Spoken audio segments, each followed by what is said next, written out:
Hello, and welcome to the Don't Shop on Tuesday Zoom chat. We're your hosts, Jacob Kravetz and Barrie Friedland. And today we're joined by Paul Friedman, founder and executive director of safercountry.org, who is working to keep guns out of unsafe hands. Thank you so much for joining us, Paul.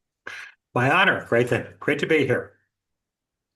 So, as we were just talking about before we hit record, we discuss every week at Don't Shop on Tuesday issues that have a supermajority support in the country and yet are being continually ignored by politicians and not addressed. And there is perhaps no issue that has a larger set of consensus around some very simple, pieces of legislation than gun control.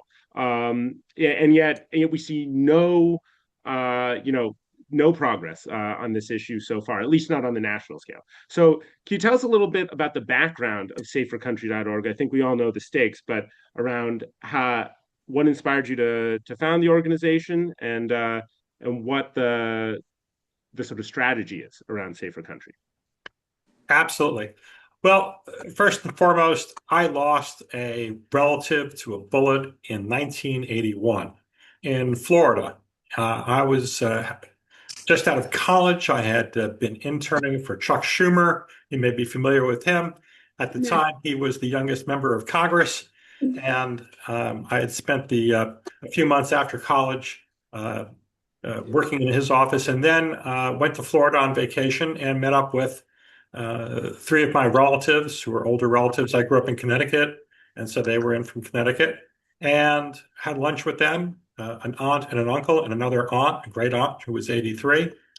We met up in Delray, in Florida, and then they went to Miami. Unfortunately, tragically, uh, they were followed into their motel suite by four criminals, uh, led them to that suite. And my great aunt was in the bathroom when they came in to burglarize the rooms, and they heard a noise. One of them pulled out a gun and fired through the bathroom door, killing my aunt.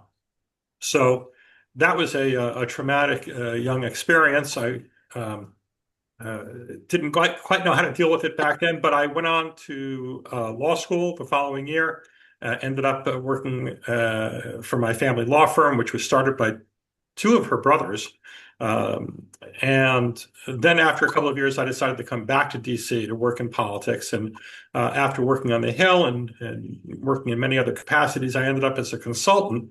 And in 2016, in that role, as a consultant for nonprofits, I was introduced to the families of the Virginia Tech massacre. The families of those victims, they had created their own nonprofit. And the tragic incident was in 2007. So it was a number of years later, but they were looking for help to direct their organization. And having had my experience losing a loved one, I felt I could be of value. So I ended up becoming their executive director for a couple of years, learned a lot about this field, and then felt that it was time for me to start my own organization so I could chart my own course.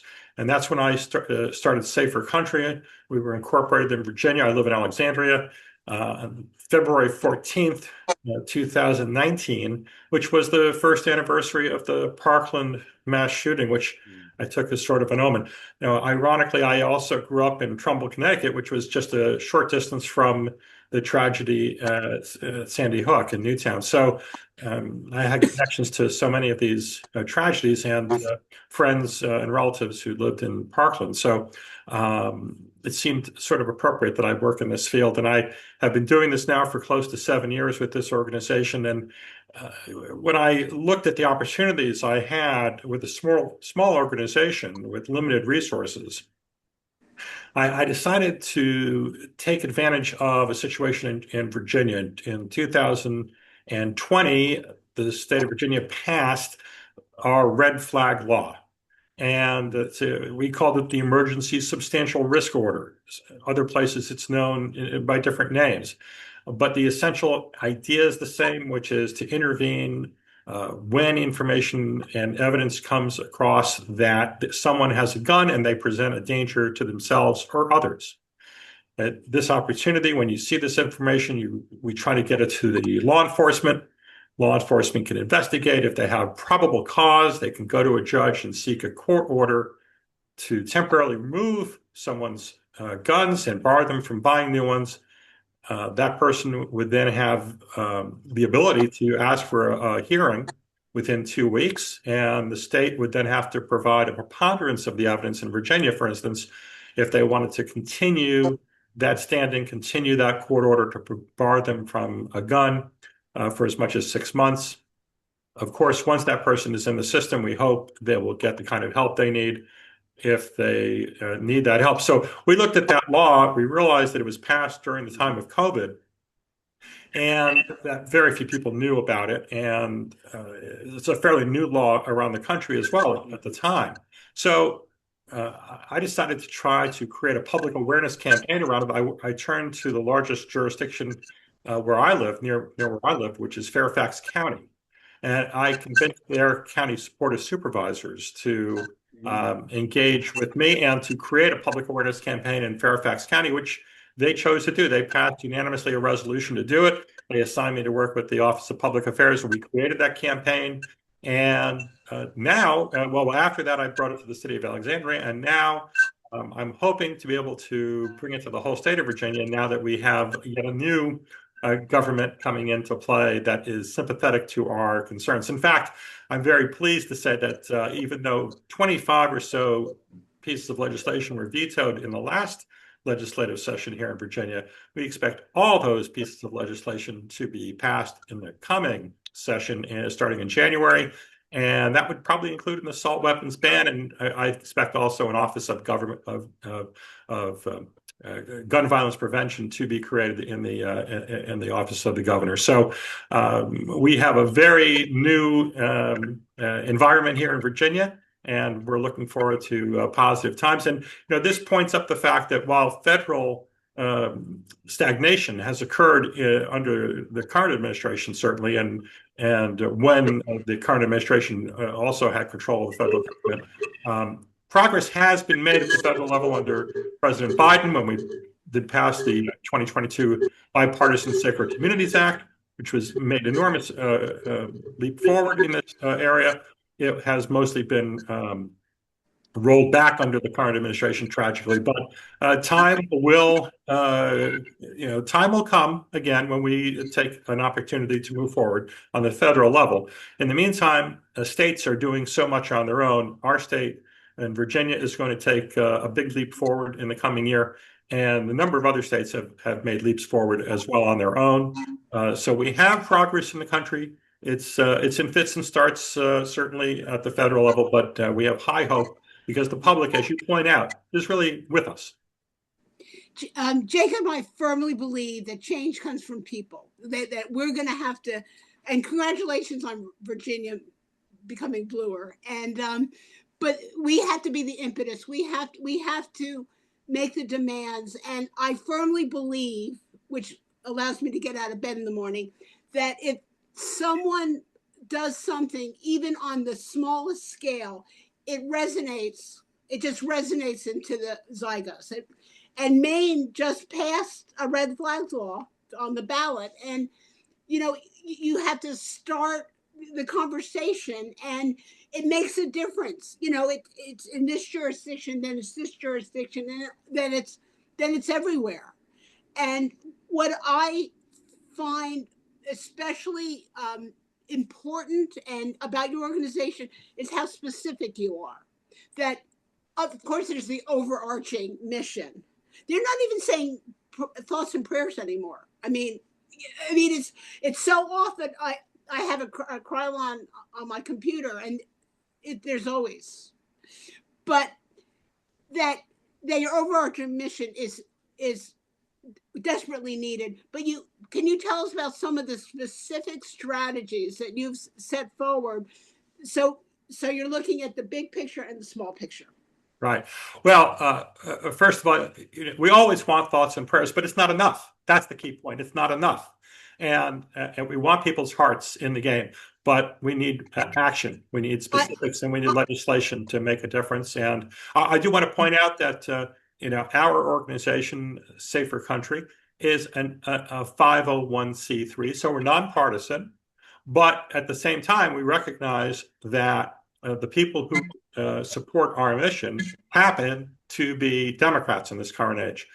We would prefer everyone to be on board, and we hope that Republicans will come across and join us, because we have no objection to bipartisan support. We loved it when it came down to the federal bill, which created opportunities to educate the public with enormous resources on the red flag law, as well as providing mental health resources around the country. An enormous amount of money was put forward in that federal bill, often funding mental health services at even as low as the high school and lower levels, which unfortunately have in some cases been now withdrawn as a result of the loss of those funds under the current administration. That is tragic. But as far as our strategy is concerned, yes, we look to try to focus on areas that the big organizations are not focused on, because we obviously do not want to be redundant. And we stay in touch with all of the organizations. We try to, we Zoom together once a week to keep track of what we are all doing. We report on how things are going. We learn what the current endeavors are from whether it's Everytown or Giffords or Brady. I'm fortunate to be close friends with the president of the Brady campaign, so that's very helpful as well. And so we try to find different paths. For instance, we look at laws perhaps that are creative and new, that maybe haven't been promoted yet by the major organizations, but need attention. Right now in Illinois, a new bill has been introduced called the Rifle Act, RIFL. You can find it on Google. It's a new concept to hold gun manufacturers accountable. As you may know, the federal law was passed to bar lawsuits against gun manufacturers. And yet the guns that are produced can often get into the hands of children, as we know, causing great harm. It's not just the individuals who do not store their guns correctly, which of course is essential, but it's also a question of why we can't have more guns sold that are designed to react only to the fingerprints of the gun owner. You know, if people have to have a gun, if they may get a gun, but we could prevent those guns from being used by criminals and by children and others if they were unique to that person, if they had to use their fingerprints. Well, we need the gun manufacturers to be willing to step up and take a risk and produce those guns and sell them, but they are not inclined to do that. The NRA and others deter them from doing that. But in Illinois, they've come up with an idea that is very interesting.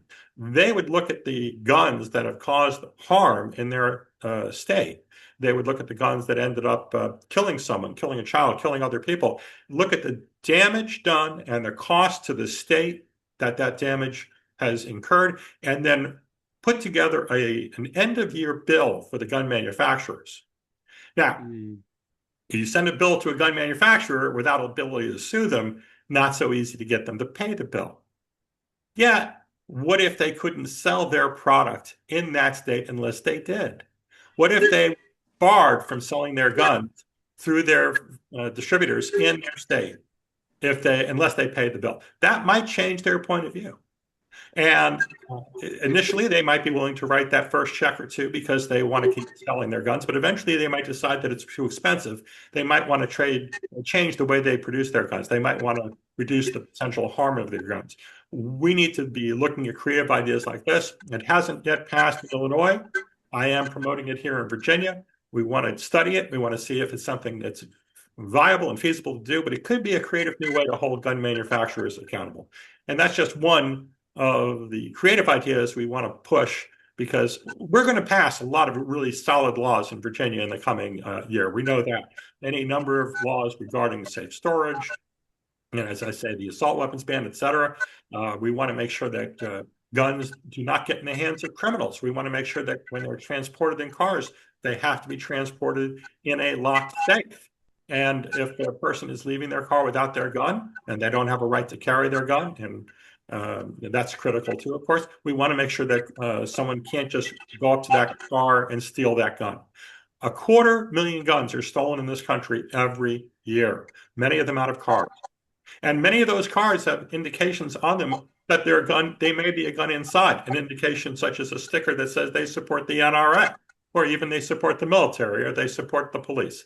Any of those things might indicate to a criminal that that might be a good card to try to break into, try to check the door to see if it's locked, and see if they might find a gun that's in a glove box that's not locked properly, or under a seat cushion, or wherever it might be, and steal it. So we need to reduce that opportunity. Of course, guns that are stolen by criminals, they're in the hands of criminals. And that means there's a great deal of likelihood that they will end up being used in a future crime. You would think the people who own those cars would care about maintaining their security so that they don't lose their own property, as well as don't end up in the hands of a criminal. Unfortunately, that is not the case. We have opposition to those kind of laws often that prevent theft if it requires some restriction on them in terms of requiring they put it in a gun safe. So, but we will, I think, see a change in Virginia in that respect, and I think it'll be a change for the better. But beyond those things, we're looking for creative new ways to approach this issue because we need to fight it on every front. So this highlights that in states like Virginia or Illinois, bluer states potentially like Maryland, have sort of are heading in one direction potentially on gun control and gun safety. And this isn't the only area in which we're sort of seeing that, depending upon the state that you live in, you're having very different sort of lived experiences. And obviously, we don't want any sort of geography within the United States to be suffering under these unsafe conditions.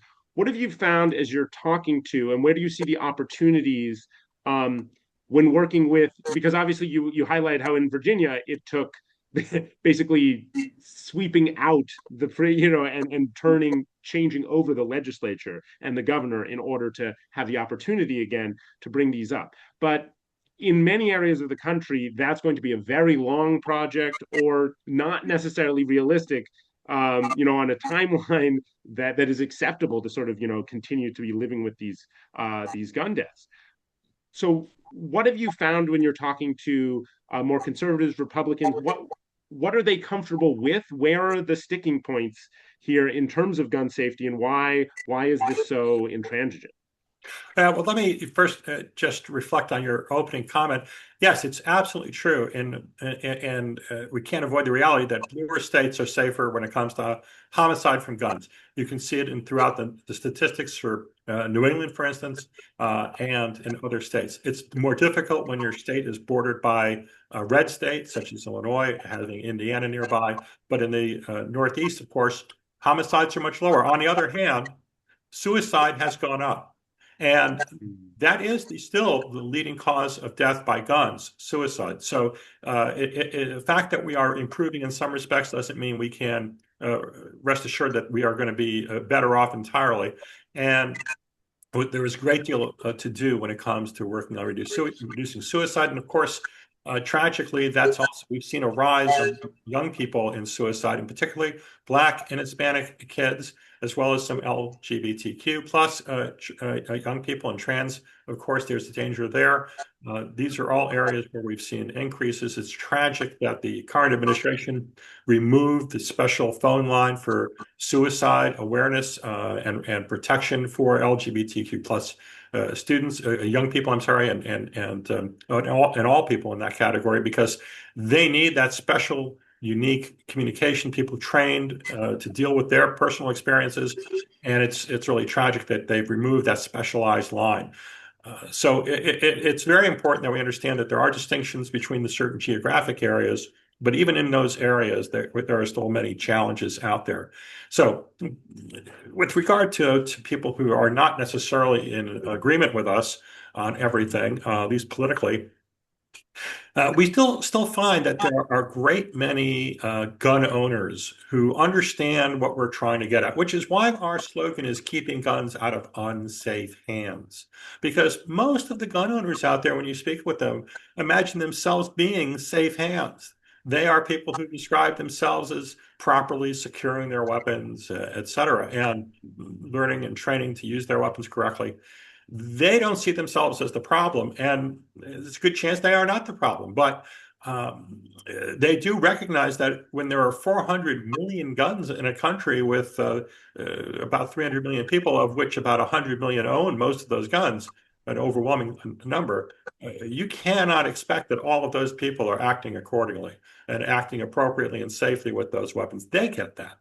And most of them get that. There is a percentage who, believe in uh, gun rights to such an extreme degree that they don't even really care what the Constitution says or what the law says. It's only what they think matters. And if they have a gun and they want to do with it as they wish, they don't really care what the law is. They'll argue about the law, but if the law goes against them, they'll say, well, yeah, I'm still entitled to do whatever I want. It's a God-given right.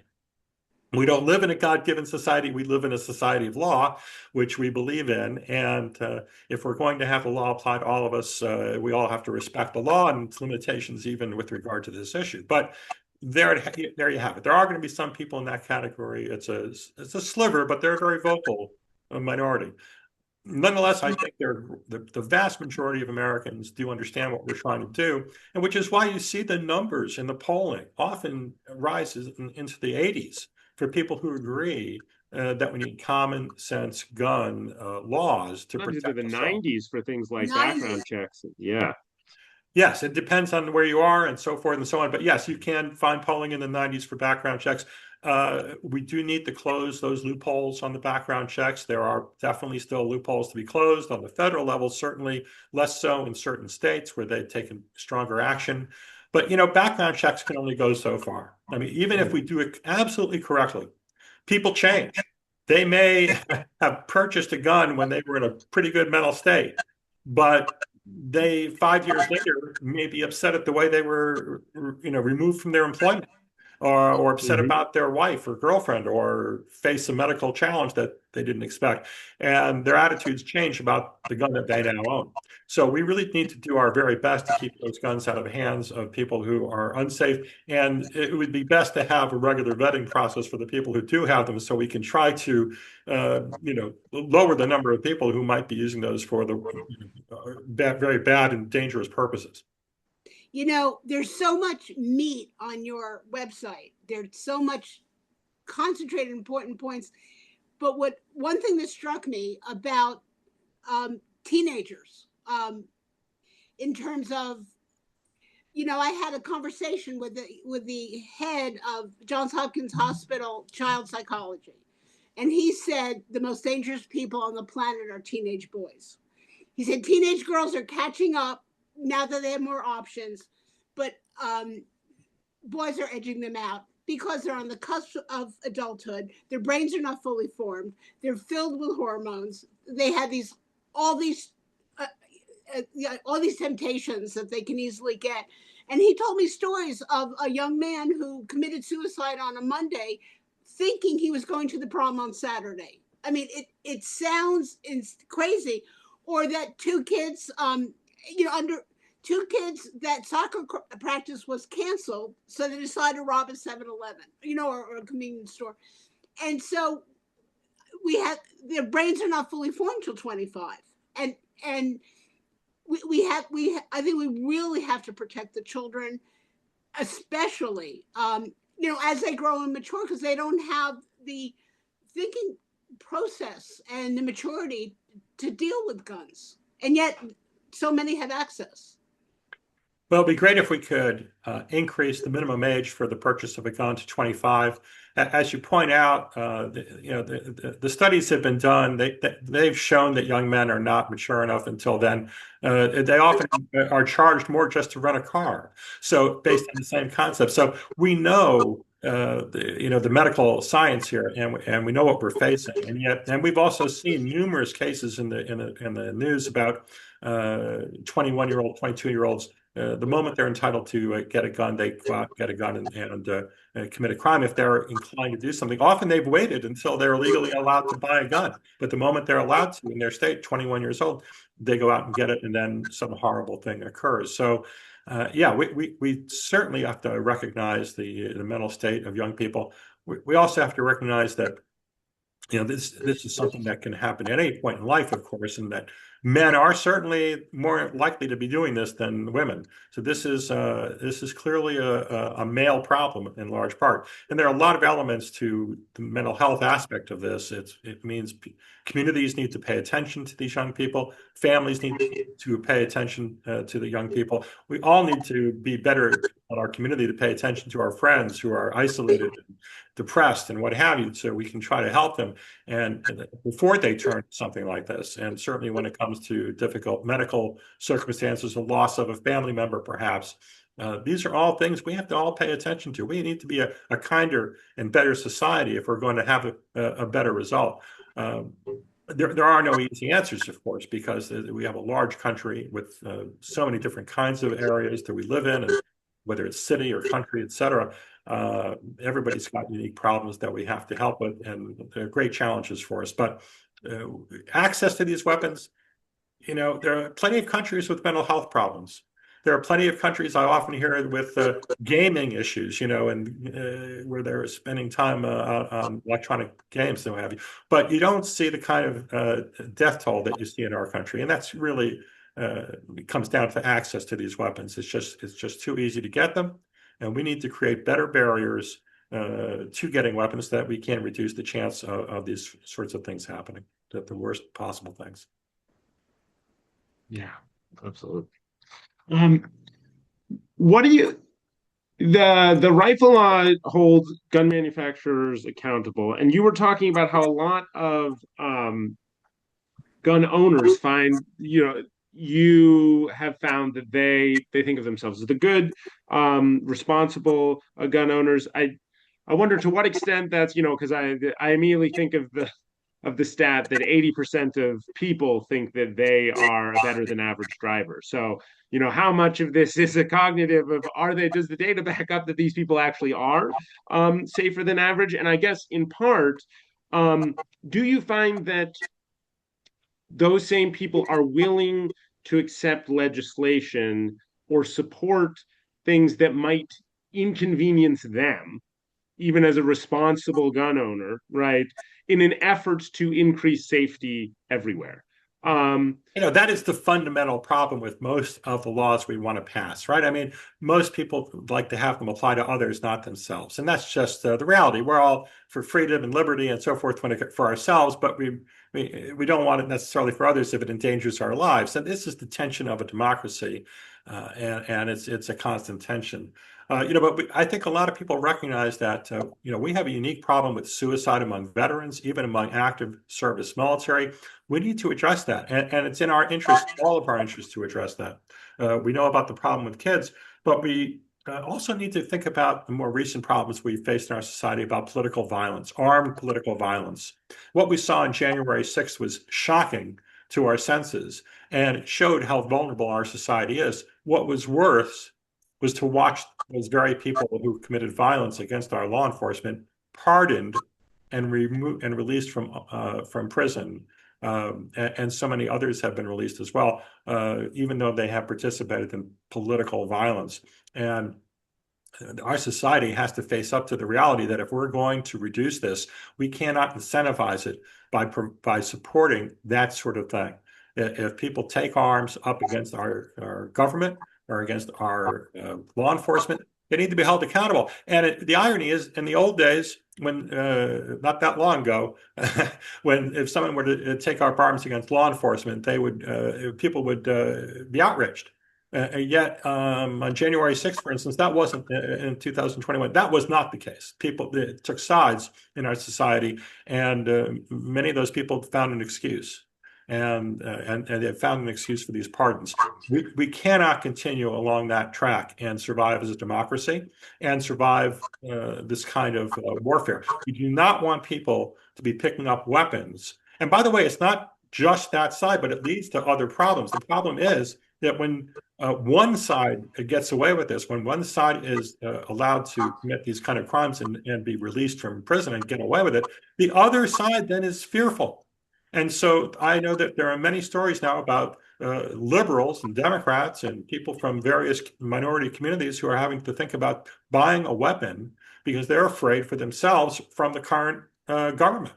And this is not a good thing. This is the kind of thing that leads to civil war, or at minimum, leads to conflict between people, which can break down our society. So we really have to get our hands around that and come together as a society and put aside the partisanship in the short term and look at the long-term health of our country and oppose this sort of thing. So it's really critical, and a safer country.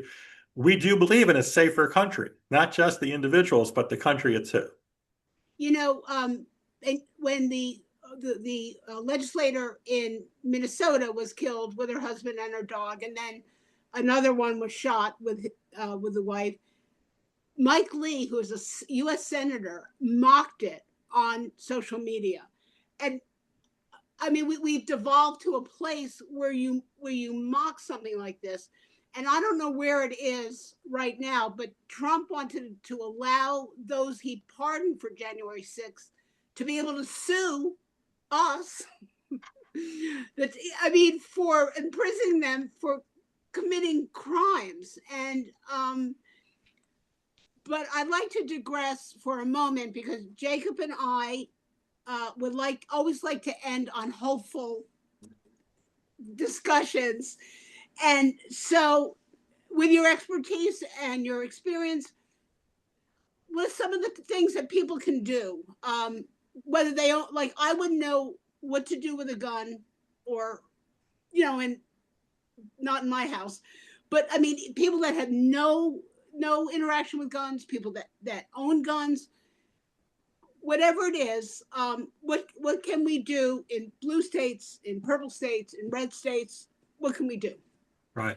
Well, I would say, of course, besides the fact that if you feel the absolute, first of all, you should not be buying a gun for your home for home protection, in my humble opinion. The odds of something bad happening to you increase when you buy that gun and bring it into your home, especially if you have children in it. One of the most tragic stories about that is Marvin Gaye, who was born right here in Washington, D.C., became a famous music star. We all love Marvin Gaye's music. And when he became successful, he moved his parents to L.A., and he bought a gun for his father for home protection.